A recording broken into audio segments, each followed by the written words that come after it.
আজকের অনুষ্ঠানের প্রধান অতিথি আমার শ্রদ্ধেয় বিমান বসু মহোদয়, সেলিম ভাই, সবাইকে আমার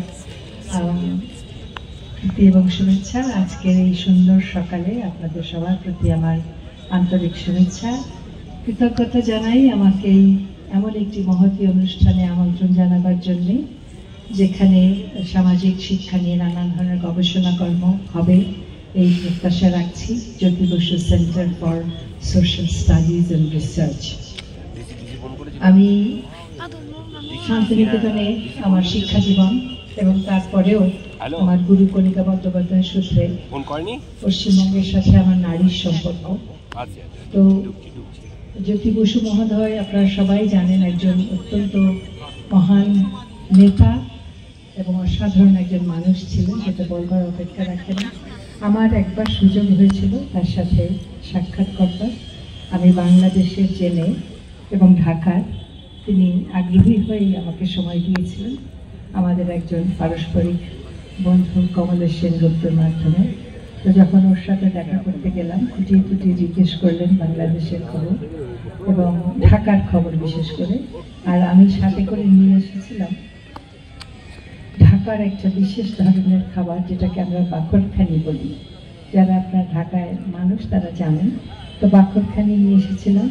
তো ওনার মুখে একদম হাসি শুনি যে আমি ঢাকা থেকে বাকরখানি এনেছি, এবং সেটা হাতে করে নিয়ে ওনার ছোটবেলা বিবাহিত হয়েছিল ঢাকার নারায়ণগঞ্জের অদূরে। সেই ছোটবেলার স্মৃতি অনেকক্ষণ রোমন্থন করলেন এবং তারই প্রাসঙ্গিকভাবে আরও অনেক কথাবার্তা হল। আগাম অভিনন্দন জানাচ্ছি যে এমন একটি সুন্দর ভাবনা প্রসূত কাজ হয়েছে, যেখানে আমাদের সামাজিক শিক্ষা এবং গবেষণার সুযোগ থাকবে বাংলা ভাষাভাষী মানুষের জন্য।